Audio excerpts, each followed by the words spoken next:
Alors, c'est toujours important de dire la vérité.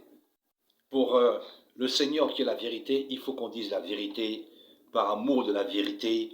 S'il y a eu un mensonge et que quelqu'un dit que ça n'a aucune importance, eh bien, ce n'est pas normal. La vérité, on doit l'aimer. Qu'elle soit grande, qu'elle soit petite, on doit dire la vérité. Et on doit combattre le mensonge. Quel que soit le mensonge, qu'il soit grand, qu'il soit petit, on doit combattre le mensonge. Donc s'il y a eu mensonge, on doit se lever et proclamer qu'il y a eu mensonge. Il y a eu mensonge au niveau de la Bible. Ça, tout le monde le sait aujourd'hui. Il y a beaucoup de mensonges. Déjà, un livre sacré qui a plusieurs versions, voilà, des fabrications, des livres qui ont été retirés, des livres qui ont été ajoutés, donc on comprend qu'il y a eu mensonge. Mais c'est l'Esprit du Seigneur qui peut nous aider vraiment à nous en sortir avec la Bible. Alors, on va encore prouver que la terre d'Israël, voilà, la terre d'Israël n'est pas au Proche-Orient.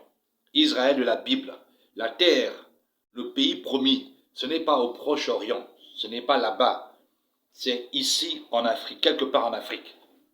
Voilà. Donc, d'abord, dans le livre de Exode, chapitre 13, verset 18, on dit que à la sortie de l'Égypte, le peuple d'Israël a traversé la mer Rouge. C'est ce qui est dit dans la version Louis II, Darby aussi, on dit que le peuple d'Israël a traversé la mer Rouge. Or, il y a des vieilles versions de la Bible, des anciennes versions qui parlent de mer des roseaux. Voilà, mer des roseaux. Alors, mer Rouge ou mer des roseaux. C'est quand même bizarre qu'une même surface d'eau ait plusieurs noms. Voilà. Donc, dans cette Bible, la Bible français courant, voilà, la Bible français courant, eh bien, on renvoie à la fin, dans le lexique, le vocabulaire, pardon, on renvoie au niveau de mer des roseaux, voici ce qui est dit. Parce que la mer Rouge, qu'on nous présente cette surface d'eau-là, entre l'Égypte et puis, n'est-ce pas, l'Arabie, voilà, qu'on appelle mer Rouge, mais lorsque on regarde dans ce livre, quand on parle de mer des roseaux, l'autre nom de la mer Rouge, c'est écrit étendue d'eau, lagune, lac ou bras de mer que les Israélites traversèrent sous la direction de Moïse lors de leur sortie d'Égypte. Point. Sa localisation exacte reste discutée. Eh bien, j'aimerais vous dire une chose, c'est que ce n'est pas la mer Rouge actuelle que Israël a traversée. C'est faux, c'est un mensonge. Israël n'a pas traversé la mer Rouge que l'on connaît. Israël a traversé la mer des roseaux. Ils ont peut-être voulu jouer sur le mot roseau, rose, rouge, peut-être, n'est-ce pas? Mais Israël a traversé la mer des roseaux. Et qu'est-ce que c'est que la mer des roseaux? Et ici, ils sont honnêtes. Ils ont dit étendue d'eau, lac ou bras de mer que Israël a traversé à la sortie d'Égypte. Et ils disent, c'est-à-dire qu'en fait, ils reconnaissent que ce n'est pas forcément ce qu'on nous présente là. Sa localisation exacte reste discutée. Donc, j'aimerais vous dire une chose. La fameuse mer des roseaux là, c'est le Nil. C'est le Nil. Le Nil que vous connaissez, c'est le Nil, la fameuse mer des roseaux. Donc, Israël a traversé le Nil. Ok. Dans le livre d'Exode toujours, chapitre, je crois, 3, lorsque la grande sœur de Moïse prend le bébé, elle le pose, on dit, elle le pose dans le fleuve au milieu des roseaux. Elle le pose dans le fleuve au milieu des roseaux. Moïse va, disons, voguer jusque chez la fille de Pharaon.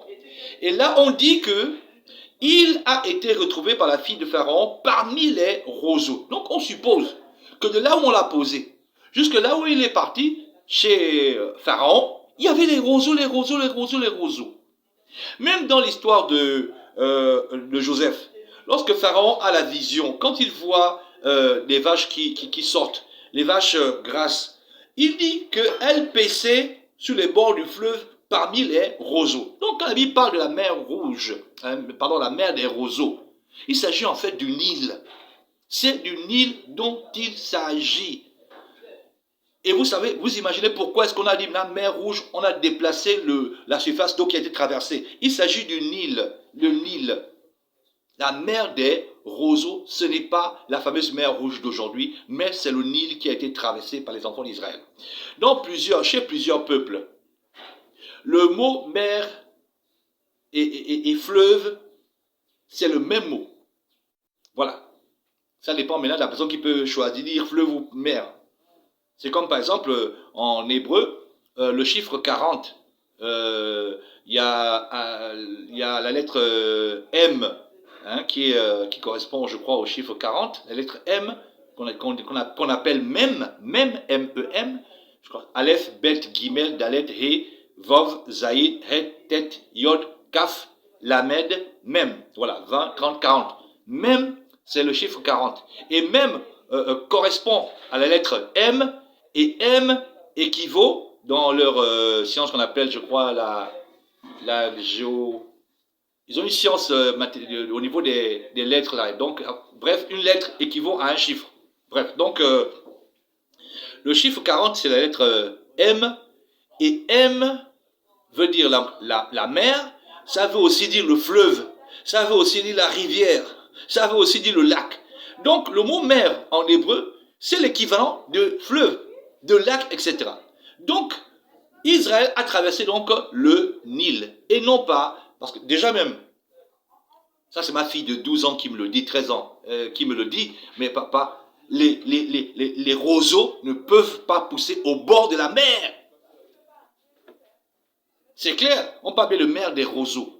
Or, les roseaux ne peuvent pas pousser au bord de la mer. Dans cette version, on parle de mer des roseaux. Les roseaux ne peuvent pas pousser au bord de la mer. L'eau de la mer est salée, c'est impossible. Au bord de la mer, il y a toujours et toujours du sable. Donc quand on parle de mer de roseaux, ce n'est pas une mer, c'est un fleuve. Et c'est le Nil qui a été traversé par les enfants d'Israël. Et ils ne sont pas allés au Proche-Orient, ils sont descendus vers l'Afrique. Ils sont descendus en Afrique, disons, ils sont descendus vers le centre du continent, pour ne pas dire. Voilà. Et on va le prouver. Nous avons ici encore une carte. Voilà, il y a une carte ici, je vais vous la montrer. C'est tiré d'un livre, le livre L'Afrique, géographie, 3e collection, André Journeau. Voilà. Donc, livre de géographie, collection André Journeau. Ici, nous avons une carte de Madagascar. Voilà, une carte de Madagascar. C'est très petit, mais je vous dis ça. Si vous pouvez avoir le livre, eh bien, procurez-vous ce livre. Alors, c'est Madagascar et les îles voisines. Nous avons Madagascar ici. Et ici, nous avons, n'est-ce pas, les côtes de l'Afrique de l'Est, n'est-ce pas, vers le sud-est du continent. Et sur cette carte, nous avons écrit ici pays de Gaza. Si vous allez la carte d'Israël, du faux Israël, il y a sur la côte aussi, la côte ouest, la ville de Gaza. Ils ont aussi mis ça sur la côte ouest. Sur la côte ouest.